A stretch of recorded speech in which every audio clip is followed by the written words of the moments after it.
Saiki anakmu prawan wiwit cilik ana ning perantauan melu ngewangi ning kantin sekolah telung sasi mak aku urung bayaran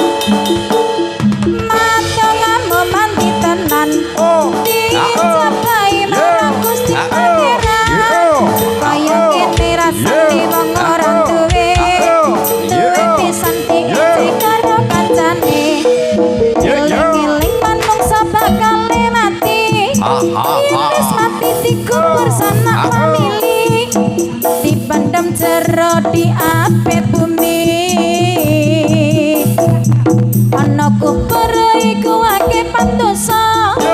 tolong lapang kala cengking padha lara ana setan mimpi-mimpi dadi prawan beno krasane yen ana kuburan ning akhirat ora ana mantar lewat ning akhirat ora ana ririt lewat ning akhirat ora ana meja pilihan anane katon malaikat sasuke asuke mangga mesti ana amlarate asalarat amlarate mangga mesti ana telengane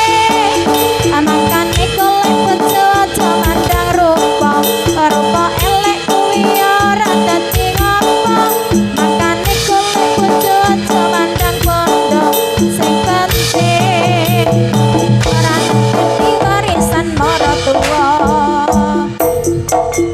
kowe pancen keren meleh kaya bekas pacarku biyen eman tenan keren mumung kanggo obrolan ngobrol janjile nurung mesti uripku mulya